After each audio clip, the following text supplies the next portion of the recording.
డబ్బుల కోసం అమ్ముడు పోయారు మన వాళ్ళంతే. అది స్కూల్ నడిపిస్తున్న వాళ్ళు కానీ, కాలేజ్ నడిపిస్తున్న వాళ్ళు కానీ, ఏదైనా షాపులు నడిపిస్తున్న వాళ్ళు కానీ, అందరు వాళ్ళకి సేఫ్టీ అనేది లాస్ట్ ఇండియాలో. ఇది జరిగిందండి సార్. ఫస్ట్ సెకండ్ ఫ్లోర్స్ నుంచి కొందరు జంప్ అయ్యారు, ఎస్కేప్ అయ్యారు. కొందరేమో బాత్రూమ్స్లో వెళ్ళి షవర్స్ ఆన్ చేసుకొని, అంటే వాళ్ళకి నాలెడ్జ్ ఉంది కాబట్టి అదే సేవ్ అయ్యారు. So this is what I'm saying. Towel example is, మీరు రెడ్ క్రాస్ వాళ్ళు పిలవండి, గవర్నర్ పిలవండి, వాళ్ళు నేర్పిస్తారు మిమ్మల్ని ఎట్లా చేయాలని చెప్పేసి. ఫస్ట్ ఎయిడ్ ఎట్లా ఉంటుంది. వాళ్ళు మళ్ళీ ఇందాక మీరు అన్నట్టే షార్ట్ సర్క్యూట్ క్లెయిమ్ అంతే. ఎక్కడ ఒక వెట్ క్లినిక్ లో కింద ఉంది. ఎట్లా తెలుసు అది మొత్తం మంట పట్టుకున్న తర్వాత మీకు ఎట్లా తెలుసు అక్కడి నుంచి వచ్చింది? ఎక్స్క్యూజ్ వాడే దొరికాడు బక్రా.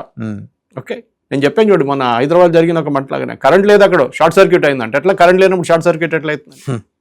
ఎందుకంటే ఎవరి మీద రెస్పాన్సిబిలిటీ ఇవ్వాల్సి వస్తుంది. సిలిండర్ పేలిపోయింది అంటారు, ఎక్కడ వెళ్ళింది? మీరు ఎట్లా అలౌ చేశారు? How did you allow restaurants at the basement? దానిపైన కమర్షియల్ కాంప్లెక్స్ లో పట్టుకుంటే ఇక్కడ మొత్తం కాంప్లెక్స్ పోతుంది ఒకటేసారి. దిస్ ఇస్ ద ప్రాబ్లం వాజవన్ గారు. నాకు మళ్ళీ ఇది ఎందుకంటే బాధ అనిపిస్తుంది. మన సొంతం ఎవరైనా పోతే, వాళ్ళ జీవితం పోతే అప్పుడు మీకు అర్థమవుతుంది ఇది ట్రాజడీ ఏంటనేది. ఇప్పుడు మనం కూర్చొని మాట్లాడుతున్నాం, ఎవడో వాళ్ళ మీరు అన్నారు చూసారా, ఆటోమేటిక్ యాక్సెస్ కంట్రోల్ సిస్టమ్, అది కూడా ఎవాక్యుయేషన్ డిలే చేసింది. ఢిల్లీలో మీకు గుర్తుంటుంది, ఇప్పుడు కాదు, ఒక 3 సంవత్సరాల ముందు, బహుశా 3 ఫ్లడ్డింగ్ జరిగింది ఒక రోడ్లో. అంటే it's like a concave thing. ఇక్కడ నుంచి నీళ్ళు ఇక్కడి నుంచి వచ్చి ఈ రోడ్ కొంచెం ఇట్లా ఉందన్నమాట. సో నీళ్ళు అక్కడ నిండిపోయింది. దాని ఎదురుగా అక్కడ ఇట్లానే కోచింగ్ సెంటర్ ఉంది, ఐఏఎస్ కోచింగ్ సెంటర్. దాని బేస్మెంట్లో లైబ్రరీ పెట్టారు, పార్కింగ్. అది రాజేంద్ర నగర్లో మీకు గుర్తుంటుంది. వాళ్ళు బయటికి రాలేకపోయారు, వాళ్ళ పిల్లలు చాలా మంది చనిపోయారు.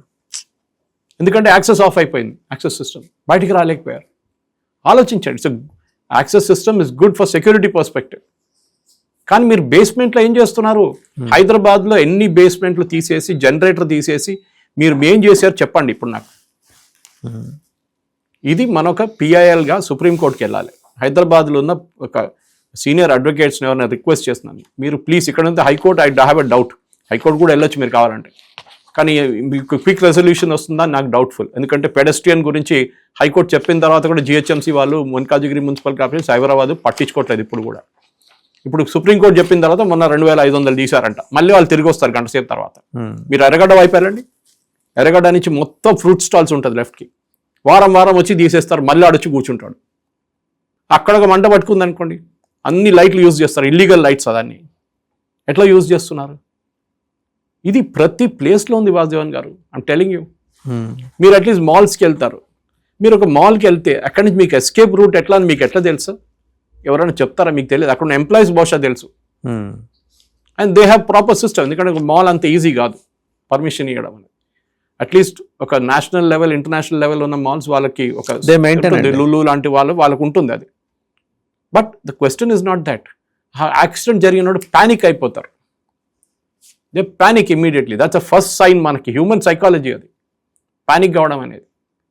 మన జీవితం ఎట్లా బచాయించుకొని మనం బయటికి వెళ్ళిపోతాం, మీతో వస్తాడు అయితే వన్ పైనుంచి వెళ్ళిపోతాం. కాబట్టి స్టాంపీడ్లు చనిపోతారు చాలా మంది. మనం చూస్తాం టెంపుల్స్ స్టాంపీడ్ జరిగింది, ఆంధ్రాలో జరిగింది ఒకటి, గుడి కట్టారు శ్రీకాకుళం అవతల.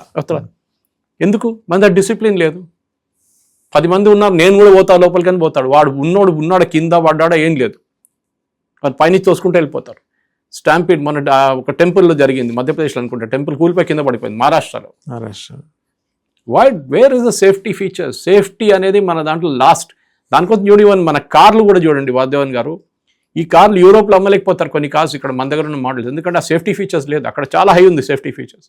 సరే, ఇప్పుడు వస్తున్న cars are slightly better, okay, at least air bags ఉంటుంది, అది ఓపెన్ అవుతుంది కరెక్ట్గా అంత. కానీ అక్కడ కూడా మీరు నేర్పిస్తున్నారా సీట్ బెల్ట్ వేసుకుని ఎయిర్ బ్యాగ్ ఓపెన్ అవుతుందని? చాలా మందికి తెలియదు అది. ఇది ప్రాబ్లం.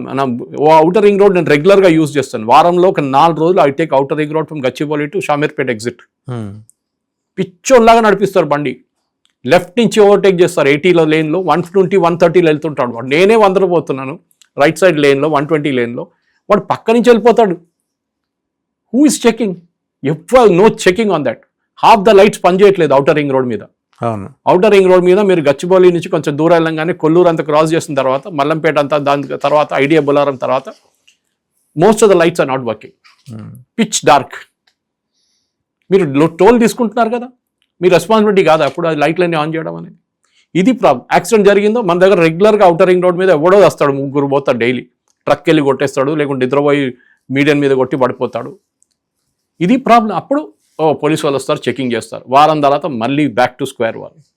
ఎందుకంటే 140 కోట్ల మంది ఉన్నారు మన దగ్గర. ఇప్పుడు ఇది చూడండి సార్, ఈ లక్నోది కనుక చూస్తే స్టైర్ కేస్ ఒకటే, మెనీ ఇన్స్టిట్యూట్స్ మొత్తం సేఫ్టీ గ్యాప్స్ మొత్తం కనిపిస్తున్నాయి కోచింగ్ లో. అసలు ఆ ఫోటోలు చూస్తుంటేనే భయం వేస్తుంది. ఇదే నాకు మనకి అమీర్పేట కనిపిస్తుంది. మన ఇద్దరు వెళ్దాం అమీర్పేటకి. ఈ ఇమేజెస్ చూస్తుంటే నాకు అమీర్పేట కనిపిస్తుంది. దిల్సుఖ్ నగర్ అక్కడ కూడా ఉన్నాయి చాలా కోచింగ్ సెంటర్స్. బస్ కాంప్లెక్స్ దగ్గర అశోక్ నగర్ లో ఉంది ఐఏఎస్ ఇన్స్టిట్యూట్స్. ఏం సేఫ్టీ ఫీచర్స్ ఉందండి నాకు అర్థం కాదు. అండ్ దాని చుట్టుముట్టి వైర్లు, డబ్బులు చెప్తున్నాను. కేబుల్ హైదరాబాద్లో అన్నిటికంటే డేంజరస్ ఏంటంటే కేబుల్స్. మీరు చూడండి, ప్రతి పోల్ నుంచి ఇంకో పోల్కి కేబుల్ వెళ్తుంది. And all of them are illegal. Flyover మీద నుంచి కేబుల్ వేసుకుంటూ వెళ్ళిపోతారు, మీరు చూసుంటారు. ఏం చేస్తున్నారు పోలీసు వాళ్ళు? What is GHMC doing? వాళ్ళ పరిధిలో ఉన్న వాళ్ళు చూడాలి. మల్కాజిగిరి వాళ్ళు చేస్తున్నారు, సైబరాబాద్ వాళ్ళు ఏం చేస్తున్నారు? They should be held criminally responsible. రేపు ఆ కేబుల్ మీద ఒక పవర్ లైన్ వచ్చి పడితే మీరు చూసుంటారు. మొన్న మా ఇంటి దగ్గర సాయి శేఖర్ గారు, మన జర్నలిస్ట్, ఆయన ఇంటి పక్కన ఆయన రాశారు పాప దాని గురించి. వాళ్ళ ఇంటి దగ్గర మొన్న వర్షం పడితే ఒక నాన్నగారు వాళ్ళ అమ్మాయి 16 years old, వాళ్ళ కార్ మీద పెద్ద ఒక చెట్టు వచ్చి పడ్డదంట. చదివారు కదా మీరు, ఎంత బాధ అనిపించింది. తండ్రి కూతురు ఇద్దరు పాపం స్పాట్ లో చనిపోయారు. వాళ్ళ తప్పు కూడా ఉంది. Okay, basic common sense is don't touch it. వర్షం పడినది వెళ్ళకండి అక్కడికి. ఏదైనా ఒక వుడ్ స్టిక్ తోటి అందుకు ఆ కారే కదా, మనిషి లేదు కదా దాని లోపల. మనిషి ఉంటే ఇంకో మాట, దాని లోపల ఎవరు లేరు. పొద్దున్న చూసుకుందాం, డ్యామేజ్ జరిగితే ఇన్సూరెన్స్ క్లెయిమ్ చేసుకుందాం. కానీ అక్కడ వెళ్ళి మీరు గుంజడం ఏంటి? That's basic mistake. అది కూడా ఉంది మన దగ్గర, నేర్పారు. ఒక్క వర్షం పడంగానే మొత్తం నీళ్లు రోడ్డు మీద నీళ్ళు అయిపోతుంది. నేను చూడండి sir, 10 centimeters 12 centimeters Gachibowli Lingampally మళ్ళీ అంటాడు మా ఇంటి లోపల నీళ్ళు వచ్చినాయి అంటాడు. అరే మీరు వెళ్ళి చెరువులో ఇల్లు కట్టుకుంటే మళ్ళీ నీళ్ళు ఎక్కడికి పోతాయి? చెరువులకే వస్తాయి నీళ్ళు. పేరు కూడా చెరువు పెట్టుకుంటారు, దాని లోపల ఇల్లు కట్టుకుంటారు, మళ్ళీ అంటారు అయితే నీళ్ళు వచ్చిందంటారు. ప్రతి దానికి రిలాక్స్ అయ్యాడు. చెప్తున్నాను కదా, same fellows when they go to Dubai. నేను చూసాను ఇక్కడి నుంచి వెళ్ళినప్పుడు, మొన్న దుబాయ్కి వెళ్ళినప్పుడు ఎంత బాగా నడిపిస్తారు మన వాళ్ళు. 2 wheelers కానీ ఏం కానీ అన్ని రూల్స్ పాటిస్తారు. కానీ మన దగ్గర వచ్చేటప్పటికి ఏ రూల్ లేదు, ఏం లేదు. మీరు చూడండి, ఎన్నో జనరేటర్స్ రోడ్డు మీద పెడతారు. జనరేటర్స్ రోడ్డు మీద ఉంటుంది. పెద్ద పెద్ద బిల్డింగ్ వాళ్ళ జనరేటర్స్ రోడ్డు మీద పెడతారు వాళ్ళు కావాలని చెప్పి. నేను పేరు తీసుకొని, కానీ జూబ్లీహిల్స్ చాలా ఉన్నాయి అట్లాంటివి. మా దగ్గర కూడా ఉంది. మీరు విక్రమ్పురి నుంచి వెళ్ళండి, మొత్తం జనరేటర్స్ రోడ్డు మీద ఉంటుంది. రోడ్ ఎంకరేజ్ చేసుకున్నారు, కానీ ఎవరు వస్తారు? కంటోన్మెంట్ బోర్డు వాళ్ళు రారు. వాళ్ళంటే చట్టాలంటే మాకు పట్టదు. అక్కడ అమ్మగూడాల రాళ్ళు కొట్టుకుంటున్నారు, రాళ్ళు పలగొడుతున్నారు. వాళ్ళంటారు మాతో సంబంధం లేదు. హైకోర్టు ఏమో దాన్ని ఇంటర్ఫియర్ చేయకూడదు అని చెప్పి ఆర్డర్ ఇస్తారు. సుప్రీంకోర్టు ఇచ్చారయ్యా. యూనివర్సిటీ ఆఫ్ హైదరాబాద్లో జడ్జ్మెంట్ ఇచ్చారు. యూనివర్సిటీ ఆఫ్ హైదరాబాద్ ల్యాండ్ ఉండొచ్చు గచ్చిబౌలిలో, కానీ you cannot destroy the rocks or cut the trees. మన దగ్గర అది కూడా దేనికి చట్టం లేదు. చట్టం ఏంటంటే బేసిక్లీ మంచి హై ప్రైస్డ్ అడ్వకేట్స్ ఉంటే వాళ్ళతో ఆర్డర్ తెప్పించుకుంటారు. ఇప్పుడు కూడా చూడండి, ఇల్లీగల్ బిల్డింగ్స్ ఏం చేస్తారు? ఫస్ట్ కట్టేస్తాడు, 3 అంతస్తులు పర్మిషన్ తీసుకుంటాడు, 5 కడతాడు. 5 కట్టగానే ఎవడో వెళ్ళి కంప్లైంట్ చేస్తాడు, స్టే ఆర్డర్ తీసుకుంటాడు. వీడు వెళ్ళి కోర్టుకి వెళ్ళి స్టే ఆర్డర్ తీసుకుంటాడు, మళ్ళీ 5 అంతస్తులు కంప్లీట్ చేసేస్తాడు. ఒకరోజు అన్ని కూలి కింద పడిపోతాయి. సార్ ఒకసారి మన ఉపహార్ గురించి కూడా మాట్లాడుకోవాలి.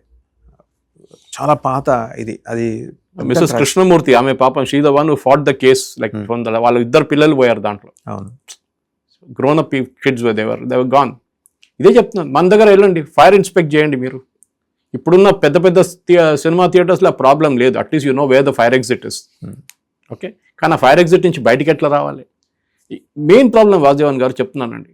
మీరు ఏ బిల్డింగ్కైనా వెళ్ళండి, కమర్షియల్ బిల్డింగ్స్, దాంట్లో 200 కంపెనీలు ఉంటాయి. దాంట్లో కింద బేస్మెంట్లో ఏం పార్కింగ్, ఎట్లా పార్కింగ్ చేస్తున్నారు, దాంట్లో ఎక్కడ జనరేటర్ ఉంది, కార్డ్బోర్డ్ డబ్బాలు, పాత ఫర్నిచర్లు అన్నీ తీసుకొచ్చి డంప్ చేసేస్తారు. అది చాలు మంట పట్టుకోవడానికి. ఎవడో ఒక సిగరెట్ కాల్చుకుంటే అక్కడ ఏ పడేస్తే పోతే మొత్తం ఒకటేసారి పోతుంది. లేకుంటే జనరేటర్ నుంచి ఫ్యూయల్ లీక్ అయింది అనుకోండి, అది చాలు. లేకుంటే ఇప్పుడున్న ఎలక్ట్రిక్ కార్స్లో అది ప్రాబ్లం ఉంది. ఛార్జింగ్ పాయింట్స్ పెట్టుకుంటారు ఇల్లీగల్గా, అదొకటి. సో చెప్పాలి ఏంటో సింపుల్ వాసుదేవన్ గారు, ఇప్పుడు స్వప్నలోక్లో జరిగింది, దానికన్నా ముందు చాలా యాక్సిడెంట్స్ జరిగింది సిటీలో, ఇప్పుడు కూడా జరుగుతుంది, రేపు మళ్ళీ జరుగుతుంది. ఎవడు పట్టించుకోవడం. My main worry is not about commercial complex. అది సస్తే కావనియండి, వాళ్ళ ప్రాబ్లం, వాళ్ళు వచ్చి కూర్చున్నారు అక్కడ. కాదు సార్, ఇప్పుడు కోచింగ్ సెంటర్స్ చూడాలి. ఇప్పుడు చిన్నపిల్లలు ఇప్పుడు కోచింగ్ సెంటర్స్ లో అంటే అందరికీ ఆ నాలెడ్జ్ ఉండకపోవచ్చు. అందులో కూడా స్కూల్స్ అయితే అసలు ఉండదు కదా పిల్లలకి. వాళ్ళకి they have to have some training classes. District education department చూసుకోవాలి. లంచం తీసుకొని పర్మిషన్ ఇస్తారు, ఎన్ఓసి ఇస్తారు. నా ఫ్రెండ్ ఒకరు ఉన్నారు, వాళ్ళ స్కూల్కి పర్మిషన్ కోసం 2 కోట్లు ఇచ్చాడు.